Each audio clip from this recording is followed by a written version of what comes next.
Alhamdulillah Rabbil Alamin. Wassalatu wassalamu ala ashrafil anbiya wal mursalin Sayyidina wa maulana Muhammadin wa ala alihi wa sahbihi ajmain. Qala Allah ta'ala fil Qur'anil Karim, a'udzu billahi minasyaitonir rajim, idza jaa nasrullahi wal fath wa ra'aitan nasa yadkhuluna fi dinillahi afwaja fasabbih bihamdi rabbika wastaghfirhu innahu kana tawwaba. Bapak Ibu yang dirahmati Allah SWT, alhamdulillah di sore hari ini di bulan Ramadan, kemudian juga cuaca juga hujan. Ini adalah waktu yang sangat tepat untuk berdoa kepada Allah Subhanahu wa taala. Karena Rasul menyampaikan dalam sebuah hadis bahwa ada 3 waktu yang mustajab untuk berdoa.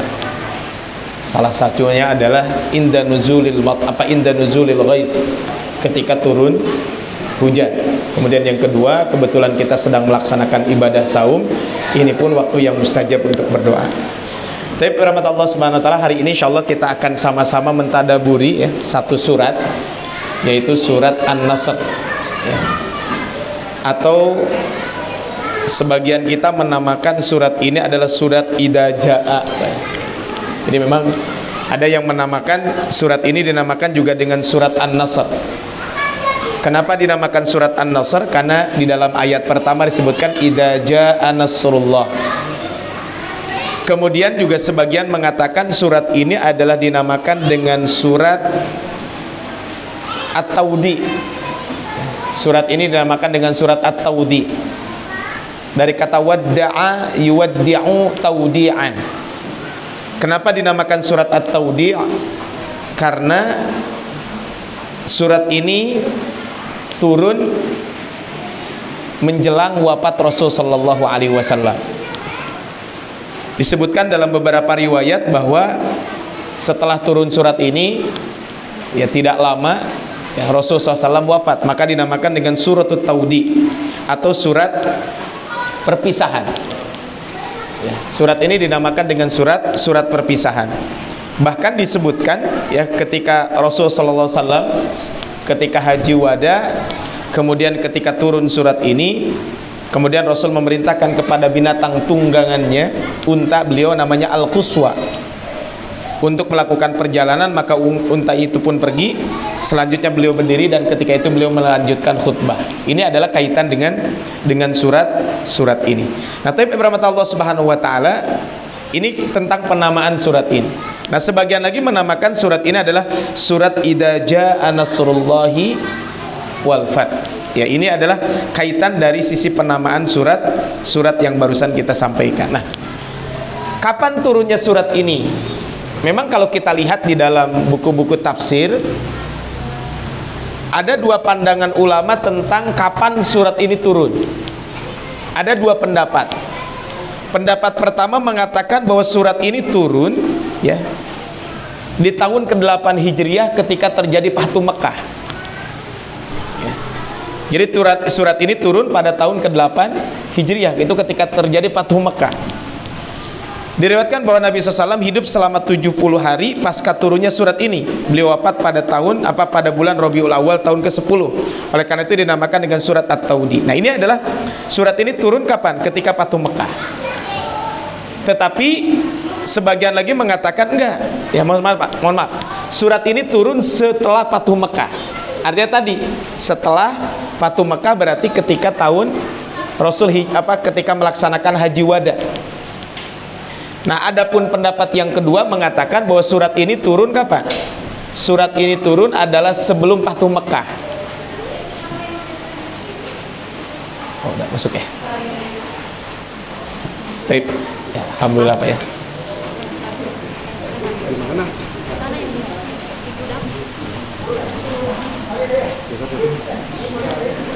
Ada proyek. Apa?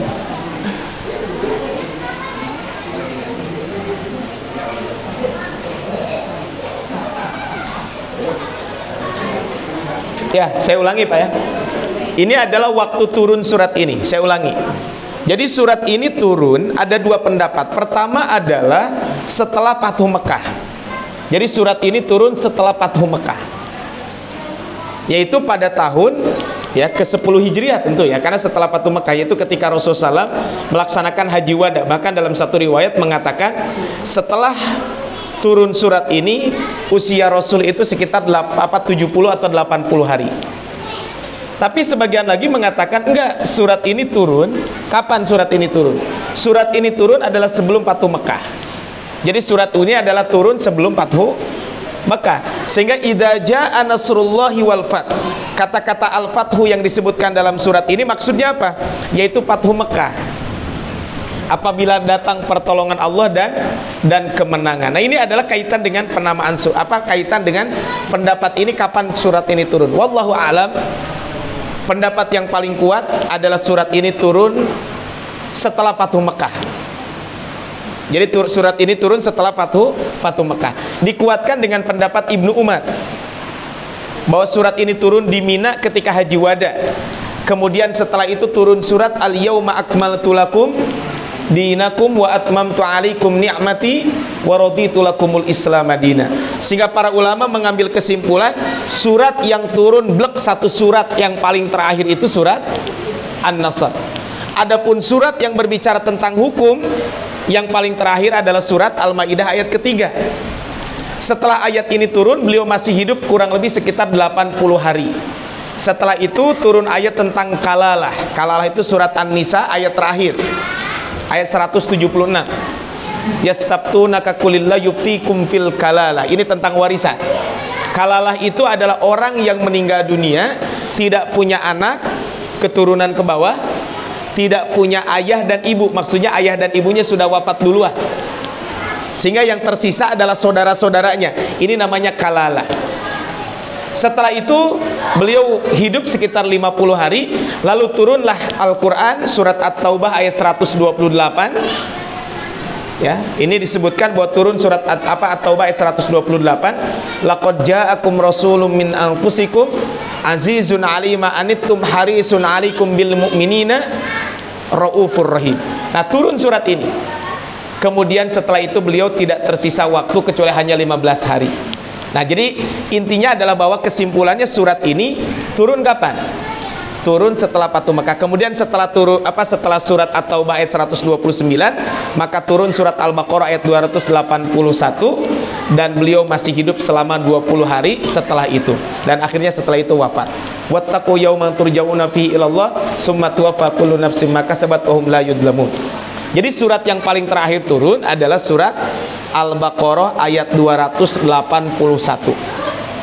Tapi tadi kenapa yang masyhur di kita kok surat Al-Maidah ayat ketiga Al-Yauma akmaltu lakum? Iya, karena setelah itu tidak ada ayat lagi yang berbicara tentang hukum. Sehingga para ulama membahas tentang bab ini. Jadi apa yang masyhur di kita salah? Enggak salah. Jangan sampai kita gampang menyalahkan, kan sama di kita sering ditanya. Apa bedanya surat Makkiyah dan surat Madaniyah? Apa Pak? Bapak Ibu masih ingat?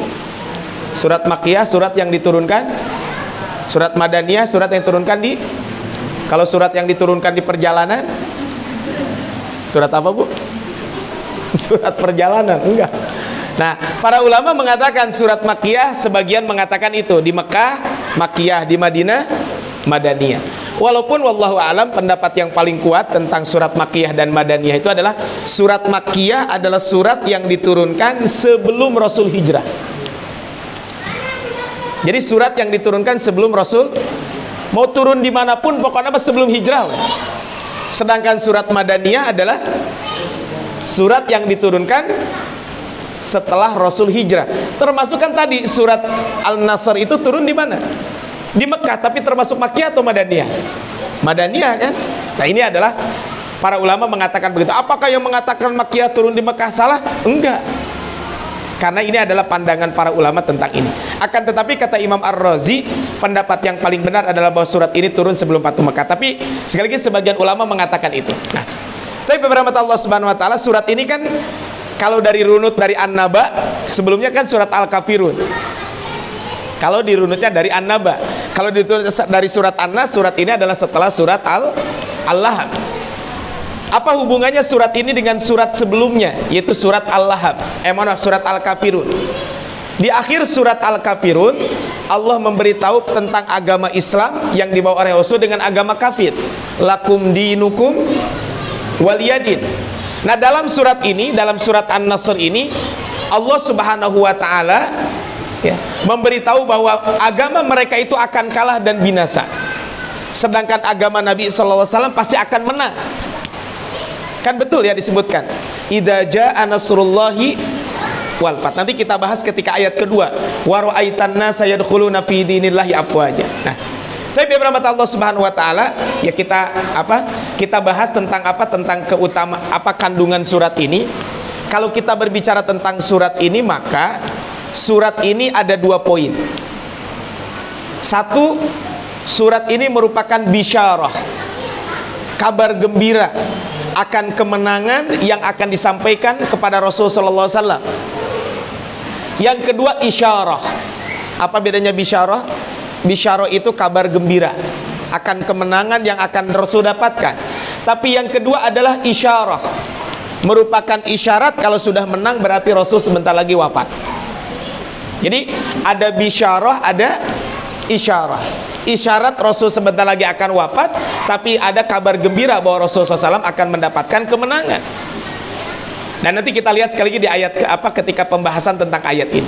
Kemudian keutamaan surat ini dalam riwayat Imam Tirmidzi dari Anas bin Malik mengatakan bahwa surat ini sebanding dengan 1/4 Al-Qur'an. Dan surat Al-Zalzalah sebanding dengan 1/4 Al-Qur'an. An-Nasai juga meriwayatkan dari Ubaidillah bin Abdullah bin Utbah, Ibnu Abbas berkata, "Wahai Utbah, tahukah kamu surat Al-Qur'an yang terakhir turun?" Aku menjawab, "Iya, yaitu surat An-Nasr." Maka beliau mengatakan, "Benar, ini adalah kaitan dengan surat An-Nasr ini."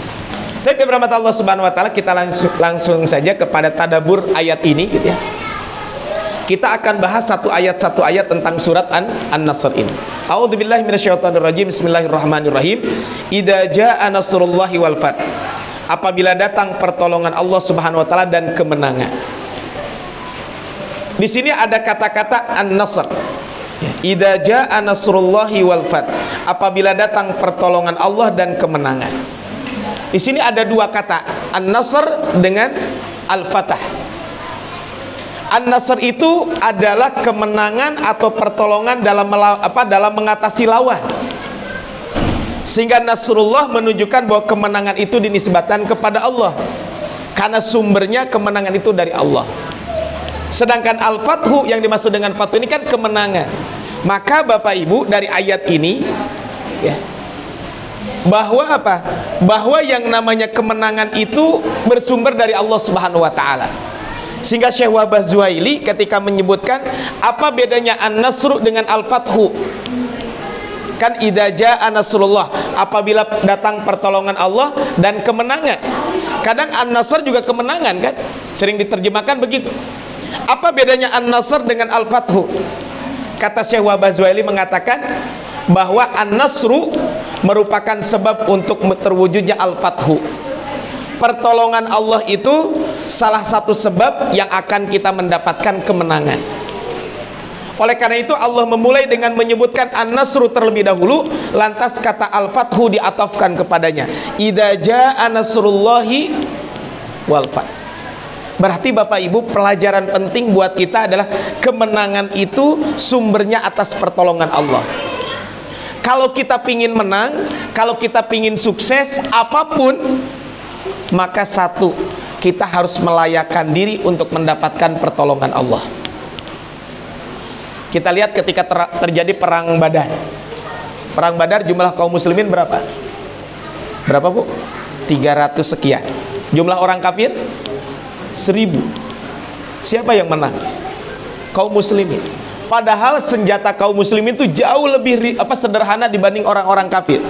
Karena kaum muslimin niatnya bukan perang. Kalau orang kafir niat perang, otomatis kan beda. Tetapi ketika itu apa? Allah menurunkan tentaranya. Kenapa? Karena kaum muslimin ketika itu layak untuk mendapatkan kemenangan.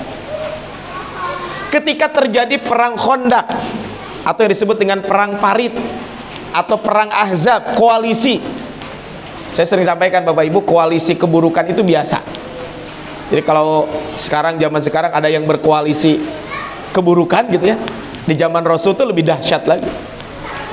Rasul SAW ketika itu di kota Madinah, itu musuhnya satu orang-orang kafir Quraisy. Jelas kalau orang kafir Quraisy ya.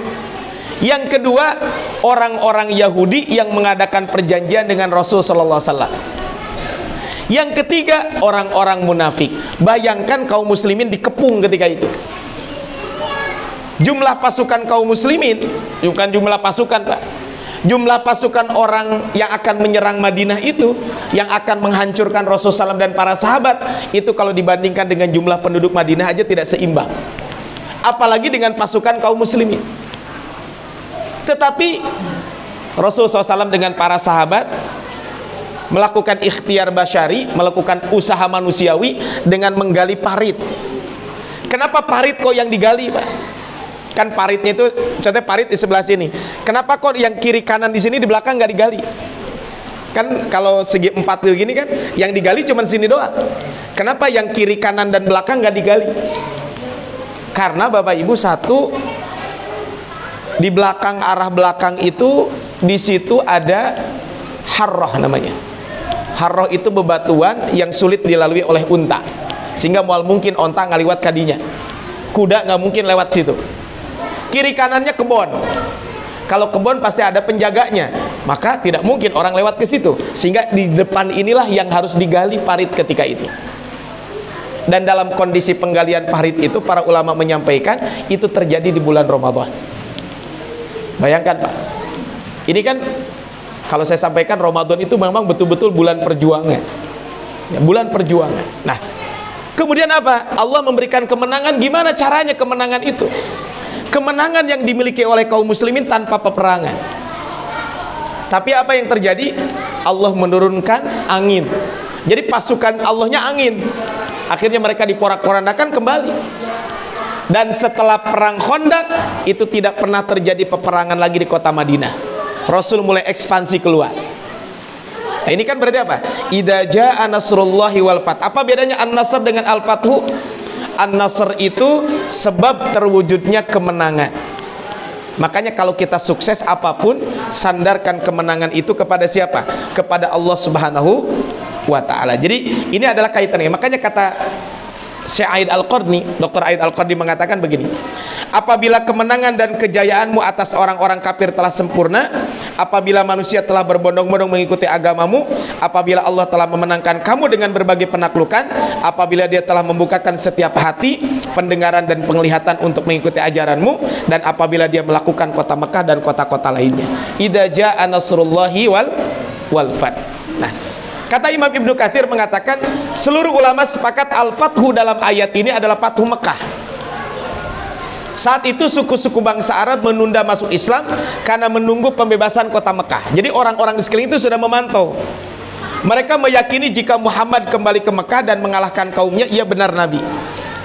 Said Qutb mendukung pendapat dalam surat ini sebelum Fathu Mekah, karena ayat ini mengisyaratkan kemenangan yang akan terjadi. Kalau kata Said Qutb, sebagaimana dikutip oleh Imam Ar-Razi, surat ini turun kapan? Sebelum terjadi Fathu Mekah. Kenapa? Karena ini janji yang Allah berikan kepada Rasulullah SAW. Makanya apa faedahnya pertolongan Allah? Idza jaa nasrullah, apabila datang pertolongan Allah. Padahal pertolongan Allah mesti berasal dari Allah. Itu pertolongan tidak layak terjadi kecuali karena taufik dari Allah. Tidak patut diberikan oleh siapapun selain Allah, atau tidak patut terjadi kecuali karena hikmahnya. Maksudnya adalah mengagungkan pertolongan tersebut. Firman Allah, apabila telah datang pertolongan Allah, adalah majaz. Maksudnya bila pertolongan Allah Ta'ala telah terjadi. Ini adalah kaitan dengan ayat pertama, idza jaa nasrullahi wal fath. Kemudian yang kedua, wa ra'aitan nasa yadkhuluna fi dinillahi afwaja. Dan kamu Muhammad akan melihat manusia itu berbondong-bondong masuk ke dalam agama Allah dengan akan melihat manusia masuk ke dalam agama Allah berbondong-bondong. Setelah Fathu Mekah, maka penduduk Mekah itu berbondong-bondong masuk Islam. Sebagian ada yang langsung di hadapan Nabi, ada juga yang tidak langsung di hadapan Nabi Shallallahu Alaihi Wasallam. Nah, makanya di sini Bapak Ibu rahmat Allah Subhanahu Wa Taala ada sebuah hadis Nabi Shallallahu Alaihi Wasallam yang berbicara tentang ini. Kata Amr bin Salamah, bukan hadis Nabi, perkataan Amr bin Salamah, kanal Arab talawwamu bi islamihim al-fath. Orang-orang Arab itu mencelak habis-habisan kemenangan karena keislaman mereka. Fayaqulun, mereka mengatakan utrukuhu wa qaumahu, biarkan saja Muhammad dan kaumnya. Fa innahu in dhaharu alaihim, kalau dia menang, fahuwa nabiyyun, maka Muhammad itu berarti nabi. Shadiqun, yang jujur. Falamma kanat waq'atu ahlil fathi badara kullu qaumin bi islamihim wa badara abi qaumi bi islamihim. Nah, ini Amr bin Salamah menceritakan ayahnya. Kata beliau bahwa orang-orang Arab ketika itu mencela habis-habisan orang yang masuk Islam di sekelilingnya. Kemudian ketika Rasulullah SAW diusir, mana katanya Nabi kok diusir? Kemudian setelah itu maka apa? Ketika itu mereka mengatakan kalau mereka bisa mengalahkan Mekah berarti pasti itu Nabi. Dan akhirnya ayahnya tadi, Amr bin Salamah ini, ayahnya itu adalah segera masuk Islam. Sehingga bermata Allah Subhanahu wa Ta'ala, tadi disampaikan jika Muhammad berhasil menang atas penduduk Mekah, maka mereka akan masuk Islam dengan berbondong-bondong. Dan memang betul, Pak. Setelah Rasul mengalahkan atau memenangkan kota Mekah ini, maka apa? Rasul itu adalah betul-betul orang-orang ketika itu masuk Islam berbondong-bondong. Dan ini memang biasa terjadi seperti itu, Pak. Jadi kalau sudah terbukti kebenarannya, maka banyak yang berbondong-bondong masuk Islam. Nah, ujung ayat ini yang menurut saya adalah yang paling penting, Pak. Ujung ayat yang akan kita bahas inilah sesungguhnya yang paling penting buat kita semuanya. Fasabbih bihamdi rabbika wastaghfirhu innahu kana tawwaba. Ini yang paling penting dari surat ini adalah ayat ketiga ini. Fasabbih dari kata sabbaha, artinya adalah berenang. Kan sabaha itu artinya berenang. Sabbaha, ya. Kalau sabbaha itu kan berarti apa?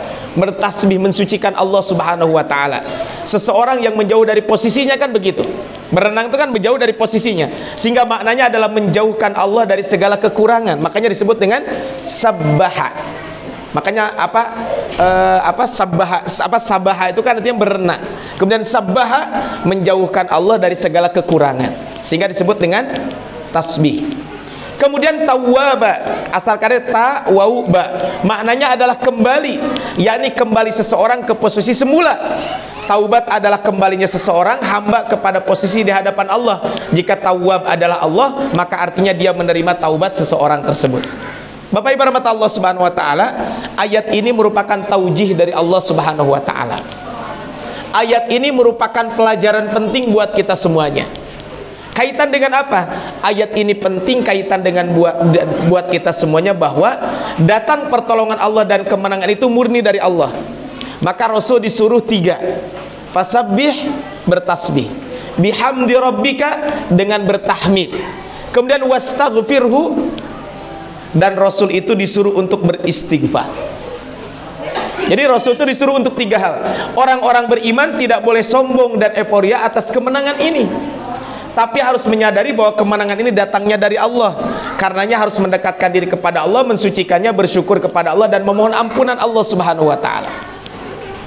Sayyid Qutb menjelaskan bertasbih dan bertahmid atas karunia Allah yang telah menjadikan mereka sebagai pemenang amanat untuk melaksanakan dakwahnya dan menjaga agamanya. Beristighfar dari rasa bangga dan sombong yang kadang menyelinap ke dalam jiwa saat kemenangan tiba. Juga beristighfar atas perasaan dan sikap yang boleh jadi menyertai saat perjuangan panjang dan sekian lama menantikan datangnya kemenangan. Kenapa kita bertasbih, Pak? Supaya menjaga orang tersebut dari apa? Dari sifat sombong. Kadang kan kalau kita menang merasa siapa dulu atuh. Makanya menarik Bapak mata Allah Subhanahu wa Ta'ala, ketika terjadi perang Badar dan perang Uhud. Ya, saya kemarin kebetulan ada kajian tentang perang Uhud. Ketika terjadi perang Badar, ada nggak pujian dari Allah Subhanahu wa Ta'ala? Lihat surat Al-Anfal. Ada nggak pujian? Nggak ada, Pak. Ketika kaum muslimin menang dalam perang Badar, tidak ada pujian dari Allah Subhanahu wa Ta'ala. Yang ada seluruh introspeksi diri. Padahal kaum muslimin mendapatkan kemenangan. Kenapa? Supaya tidak sombong. Suruh introspeksi. Tapi ketika terjadi perang Uhud, kaum muslimin kan kalah kemudian menang, kan begitu. Jadi kaum muslimin menang, kalah, menang. Karena ketika itu kaum orang kafir Quraisy tidak bisa menguasai kota Madinah. Dan ketika terjadi perang Uhud, Rasul langsung membangkitkan pasukan untuk menyerang. Ada perang namanya perang Hamro Asad. Ini memang jarang jadi bahas di kita. Ada perang namanya perang Hamro Asad. Kenapa? Untuk membangkitkan semangat kaum muslimin. Dan akhirnya orang kafir Quraisy kocar-kacir juga. Memang ketika perang Uhud 70 sahabat Nabi syahid, tapi ketika perang Badar juga 70 orang kafir juga mati, gitu kan. Seperti itu. Tapi tadi beberapa mata Allah SWT, dalam perang Uhud kaum muslimin menang, kalah, menang. Ketika kekalahan itu tidak ada caci maki dari Allah Subhanahu wa taala. Yang ada adalah motivasi dari Allah Subhanahu wa taala. Ada satu buku, Pak, judul bukunya Trilogi Kemenangan. Trilogi Kemenangan itu adalah buku membahas tentang perang Badar. Ya, perang Badar ini bagaimana kita mengelola kemenangan, memanage kemenangan. Karena kemenangan itu perlu direncanakan. Sehingga sebelum perang ini belajar dari perang Badar. Rasul sebelum perang Badar itu ada beberapa peperangan sebelumnya, ada 8 peperangan ekspedisi. Kemudian yang kedua adalah perang Uhud, itu adalah mengelola kekalahan menjadi kemenangan. Dan yang terakhir perang Khandaq. Ini trilogi kemenangan ini. Menang dengan bertahan. Karena kan perang Khandaq itu tidak keluar, tapi bertahan di kota Madinah. Kalau Uhud kan keluar. Nah, tadi sekali lagi adalah di dalam perang Uhud, walaupun kaum muslimin ada 70 sahabat yang syahid, tapi tidak ada celaan dari Allah kepada para sahabat ketika itu. Yang ada adalah motivasi. Di antaranya adalah kenapa kalah? Udah nggak apa-apa, kalah itu ya bagian dari kehidupan. Watilkal ayyamu nudawiluha bainan nas. Yang namanya kehidupan yang dipergilirkan, kadang di atas, kadang di bawah. Tadi kembali kepada ayat ini. Fasabbih bihamdi rabbika wastaghfiru. Kita disuruh memuji Allah Subhanahu wa taala. Makanya kata Dr. Saiful Bahri, beliau mengatakan, berzikir setelah mendapatkan kemenangan, kata beliau, terutama bertasbih, berfungsi mensucikan hal-hal yang menjauhkan dari Allah. Pamrih-pamrih lain dalam perjuangan untuk sudah semestinya hendaklah dijauhkan. Karenanya tasbih ini menjadi zikir utama dalam sholat. Kita ruku, tasbih kan? Kita sujud, tasbih. Ya, kita ruku, kita sujud, tasbih. Baik itu doanya yang panjang atau yang pendek kan pasti ada tasbih. Bahkan ketika bangkit, ketika takbiratul ihram, kan ada juga doanya yang berbicara tasbih. Setelah kita taraweh, setelah witir kan disebutkan subuhun kudusun rabbul malaikati warruh, kan dianjurkan membaca itu. Kita disuruh untuk mentasbih. Kemudian berikutnya ya berahmat Allah Subhanahu wa taala, setelah tasbih itu kemudian disuruh untuk beristighfar. Nah ini kan setelah kita tasbih maka disuruh kita untuk beristighfar kepada Allah Subhanahu wa taala. Jadi setelah kita tasbih maka kita disuruh untuk istighfar kepada Allah Subhanahu wa taala. Kenapa kita beristighfar? Tadi disampaikan istighfar yang disuruh itu adalah khawatir mungkin dalam perjuangan ini ada kesalahan, khawatir ada perasaan, aduh kenapa sih kemenangan teh meuni hese. Nah ini adalah kaitan dengan bab ini. Sehingga kalau kita lihat di sini kaitan dengan ayat ini, maka perintah ilahi datang untuk Nabi agar bertasbih setelah kemenangan-kemenangan militer tercapai dan Islam tersebar luas. Maknanya saat Mekah ditaklukkan dan Islam menyebar luas, bersyukurlah kepada Allah atas segala nikmat yang diberi dengan menunaikan sholat. Maha sucinya Allah dengan memahasucikan Allah dari semua yang tidak layak bagi Allah, memahasucikan Allah dari ingkar janji berupa kemenangan yang pernah dijanjikan kepadamu. Sandingkan pujian itu dengan tasbih, maksudnya satukan keduanya karena kemenangan tersebut mengharuskan untuk memuji Allah Subhanahu wa taala. Jadi Bapak Ibu, kalau mendapatkan kemenangan kita memuji dan mensucikan Allah Subhanahu wa taala. Makanya kalau kita selesai makan, apa yang kita baca?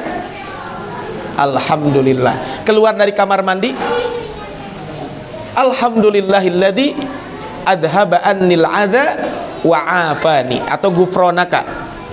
Ya kan, bangun tidur, alhamdulillah. Kenapa? Karena ini semuanya adalah karunia yang Allah berikan kepada kita.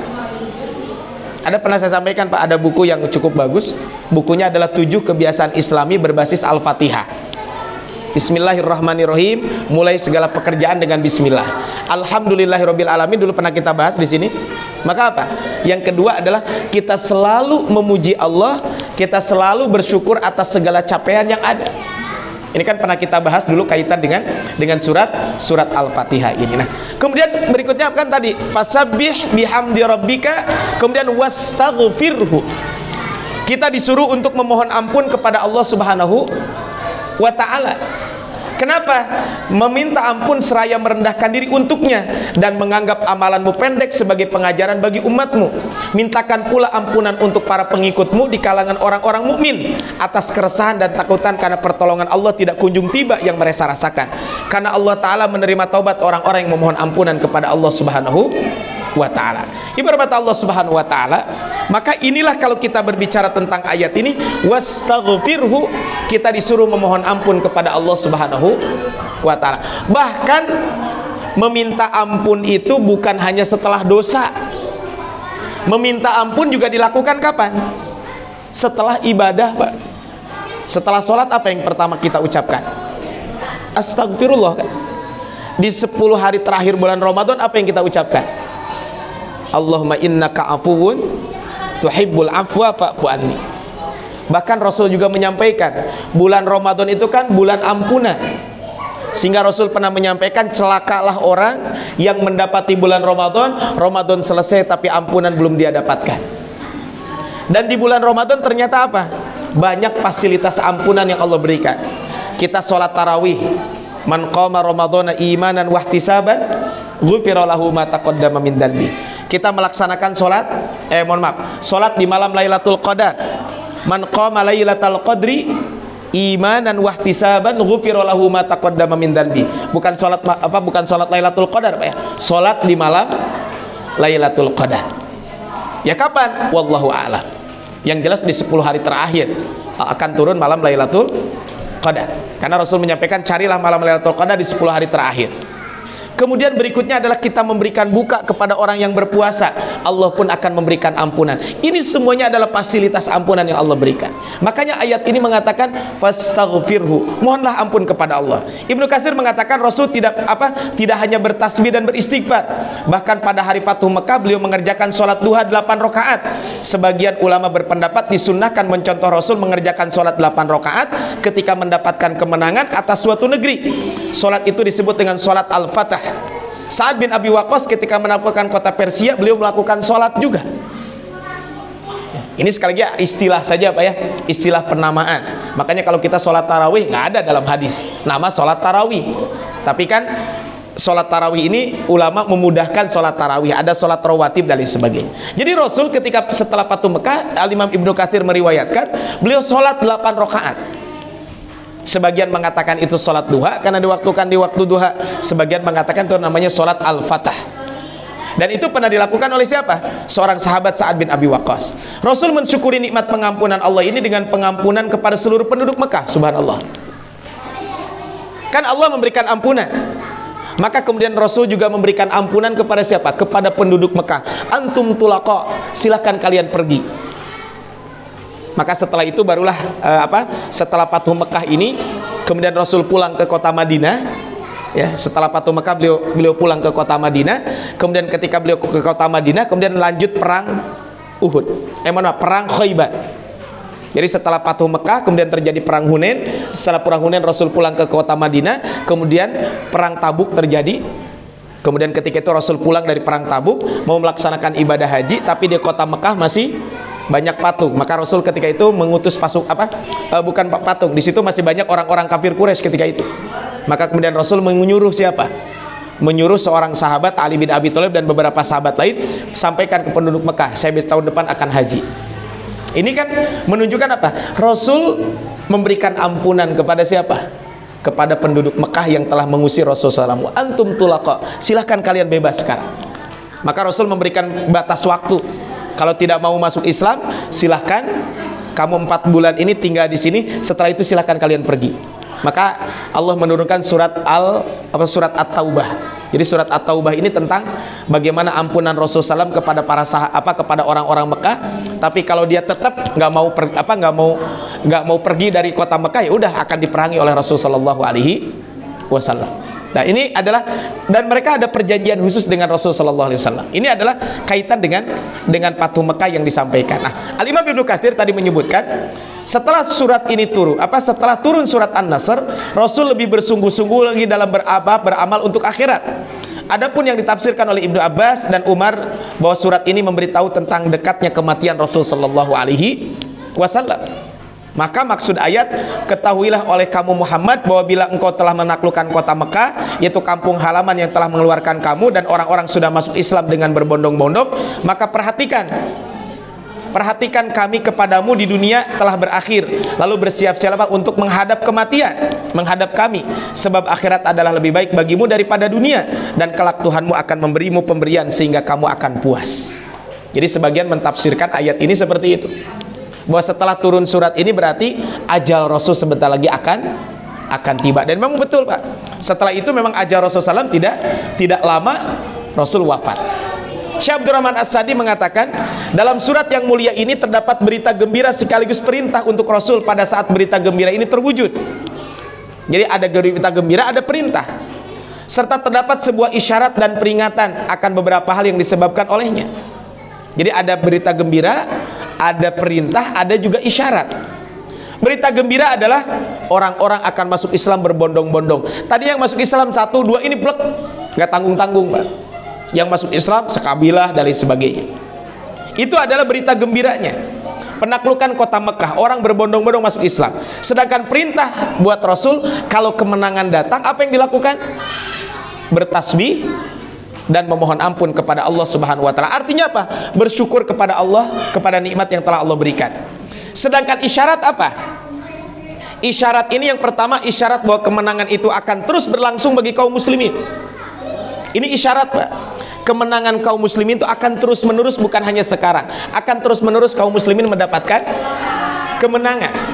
Kemudian yang kedua, isyarat yang kedua adalah yang disampaikan ini adalah dekatnya ajal Rasul sallallahu alaihi wasallam. Makanya kaitan dengan Al-Fathu, kemenangan tadi, isyarat yang disebutkan. Setelah itu di masa Khulafaur Rasyidin dan generasi setelahnya dari umat ini, dan pertolongan Allah senantiasa berlangsung. Kemenangan-kemenangan didapatkan oleh Khulafaur Rasyidin, dan kaum muslimin tentu mendapatkan kemenangan-kemenangan. Dan ternyata ayat ini juga isyarat akan datangnya ajal Rasul sallallahu alaihi wasallam. Makanya Bapak Ibu rahmat Allah Subhanahu wa taala, ini doa yang sering kita baca. Mungkin sebagian Bapak Ibu ada yang membaca doa ini ketika sujud dan ruku. Kan ketika ruku dan sujud kan ada subhana rabbiyal a'la, ada subhana rabbiyal azim. Kan ada yang suka salah, bukan a'zim ya, tapi subhana rabbiyal azim. Ada riwayat subhana rabbiyal a'la wa bihamdi, subhana rabbiyal azim wa bihamdi. Ada memang ada riwayat tanpa wa bihamdi, tapi intinya adalah bertasbih. Nah, Rasul setelah turun surat An-Nasr ini, maka beliau memperbanyak baca ini. Sehingga di sebagian kita yang ketika sholat baca zikirnya ini, subhanakallahumma rabbana wa bihamdika Allahumma gfirli. Jadi Rasul ketika ruku dan sujud, maka beliau banyak membaca membaca zikir ini, subhanakallahumma rabbana wa bihamdika Allahumma gfirli. Kenapa Rasul mengamalkan ayat ini? Fasabbih subhanakallahumma rabbana, kemudian bihamdika wa bihamdik, kemudian fastaghfirhu, meminta ampun, maka Allahumma firli. Ini semuanya adalah memohon ampun kepada Allah. Kenapa Rasul beristighfar? Ini Bapak Ibu yang ditanya. Di antara alasan kenapa Rasul beristighfar disampaikan oleh Imam Al-Qurtubi. Di dalam tafsirnya kata beliau, Nabi merasa memiliki banyak kekurangan dan beliau bandingkan dengan nikmat besar yang Allah berikan. Beliau menilai bahwa kekurangan beliau dalam menunaikan hal tersebut adalah dosa. Bayangkan Bapak Ibu, Rasulullah SAW sangat sensitifnya sangat tinggi. Ya, itu kenapa? Merasa aduh kan ya saya banyak kekurangan, dan kekurangan itu menurut beliau adalah dosa, sehingga beristighfar. Memang inilah kalau orang-orang soleh itu begitu Pak ya, selalu merasa kurang. Saya tadi malam sampaikan tentang kultum di salah satu masjid. Ramadan itu adalah momentum untuk mendekatkan diri dengan Quran. Saya mulai dengan kisah Khalid bin Walid. Khalid bin Walid ini kan kita tahu beliau ini pasukan panglima perang yang selalu menang. Ketika kafir, ketika beliau masuk Islam itu menang terus. Perang Uhud itu kalah, kaum muslimin siapa panglima perangnya? Khalid bin Walid. Khalid bin Walid. Nah, tahun ke-8 Hijriah Khalid itu masuk Islam. Dan ketika masuk Islam itu para sahabat dan Rasul senang. Ini panglima perang yang jago dalam strategi perang masuk Islam. Kemudian ketika itu Ketika itu akhirnya beliau diperintahkan oleh Rasul dengan beberapa peperangan. Dan ketika masanya Umar bin Khattab dicopot. Ini menariknya Bapak Ibu, ketika masa Umar bin Khattab dicopot. Dan dicopotnya itu bukan karena kalah, karena menang. Wah, kalau kita mah sukses banyak dicopot, kira-kira gimana Pak? Ngambek Khalid, apa kalau Khalid bin Walid enggak? Ketika ada yang nanya, Khalid kenapa kamu mau dicopot begitu saja? Tadinya jenderal, sekarang jadi kopral Pak, kebayang nggak? Tadinya di depan, sekarang jadi di belakang. Apa ungkapan Khalid? Saya berperang bukan karena Umar, saya berperang karena Tuhannya Umar, karena Rob Umar. Ya udah, saya mah berperang, mau di depan mau di belakang sama aja gitu. Nah, ada ungkapan menarik Khalid tentang Al-Quran, ini menjadi renungan buat kita. Laqad mana'ani minal qiraati al-jihadu fi sabilillah. Sungguh telah banyak menghalangi saya dari berinteraksi dengan Al-Quran karena berperang di jalan Allah. Bukan berarti Khalid tidak baca Quran Pak. Wajar karena beliau kan juga masuk Islamnya di akhir-akhir ya, sehingga wajar mungkin kalau hafalan juga tidak sebanyak dengan sahabat yang awal-awal masuk Islam. Kemudian beliau sibuk dengan strategi-strategi perang. Nah, Khalid ini merasa, bahasa kitanya begini, seandainya bisa flashback, saya udahlah jadi penghafal Quran gitu. Bukan beliau menyesali, bukan, tapi ini renungan yang disampaikan oleh Khalid bin Walid. Mungkin sebenarnya renungan ini paling layak buat kita Pak ya. Bulan Ramadan mumpung baru hari keberapa sekarang? 7 ya? Mumpung baru 7 hari Pak, bangga gitu ya. Bisa yang baru 7 juz ya semangat lagi, nggak apa-apa. 7 juz berarti kan 29 ya kemungkinan saumnya. Berarti cuma 29 juz, 1 juz lagi. Ya maka kita semangat dalam membaca Quran. Tadi kembali, jadi Khalid bin Walid itu sampai seperti itu. Nah, Rasul SAW merasa bahwa apa? Banyak kekurangan dibandingkan nikmat yang Allah berikan. Karena kan nikmat yang Allah berikan lebih banyak dibanding syukur kita ya. Makanya pernah saya sampaikan ketika pembahasan tentang surat Al-Fatihah ayat ketiga, kita harus selalu apa Bapak Ibu? Husnuzon, kita berpikir positif kepada Allah. Kadang kita lihat nikmat yang ada dengan nikmat yang hilang, kira-kira banyakan mana? Nikmat yang ada. Makanya siapa? Nabi Ayub. Nabi Ayub ketika diuji sakit gimana doanya? Nabi Ayub terus ya Allah nggak berdoanya begini, mengeluh gitu. Ya Allah saya ini sakit, kenapa sih, nggak adil banget kan? Kita mesti ada ungkapan begitu. Ternyata makanya di bulan Ramadan ini memang ada riwayat, tapi riwayatnya para ulama mengatakan lemah Pak. Di bulan Ramadan itu perbanyak 4 ucapan. Pertama, mentauhidkan Allah, yaitu la ilaha illallah. Yang kedua, memohon ampun kepada Allah, astagfirullah. Yang ketiga, memohon dimasukkan ke surga. Yang keempat, dijauhkan dari api. Maka di beberapa masjid di kampung-kampung suka ada Pak, la ilaha illallah, nastaghfirullah, nas'alukal jannata wa na'udzubika minan nar gitu. Ya nggak apa-apa, silakan perbanyak doa itu. Kalau seandainya hadis itu lemah, ya udah jangan disandarkan kepada Rasul. Tapi kan kita memperbanyak istighfar. Jadi istighfar sendiri itu adalah termasuk doa. Kemudian yang ketiga, sebagai peringatan bagi umatnya, kalau Nabi saja yang sudah maksum beristighfar, masa kita enggak? Kan dalam riwayat disebutkan Rasul itu tidak kurang dari berapa kali istighfar? Tidak kurang dari 70 atau tidak kurang dari 100. Bukan maksimal 100 Pak. Nah ini adalah, makanya sekarang lagi tren tuh, banyak juga public figure yang kadang di jarinya itu suka ada apa Pak? Tasbih. Apa karya? Enggak. Kita jangan uzon sama orang. Biar ada, jadi saya pernah ngalamin Pak, coba pakai tasbih gitu ya. Ya pakai tasbih begitu, memang lebih terukur Pak tasbih. Apa kalau kita berzikir. Terus gimana apa hukum tasbih? Memang ya ada pandangan para ulama, sebagian mengatakan tidak boleh, sebagian mengatakan boleh. Udahlah, itu mah hanya alat saja. Alat untuk memotivasi kita kaitan dengan ini. Jadi itu yang pertama. Jadi Rasul diperintahkan untuk istighfar. Yang kedua, ketika bertambah nikmat diperintahkan untuk bersyukur. Supaya apa? Supaya nikmat yang ada itu akan berbuah nikmat lagi. Ini buahnya. La in syakartum la azidannakum. Kalau kalian bersyukur akan kami tambah. Artinya kalau kita punya nikmat, kita syukuri, maka akan berbuah nikmat lagi. Makanya dalam Al-Quran disebutkan inna a'tainakal kautsar fasalli li rabbika. Allah memberikan nikmat kepada Rasul. Hai, kalau kamu sudah diberikan nikmat, lakukan 2: salat hubungan dengan Allah, wanhar bernyembelih hubungan dengan sesama.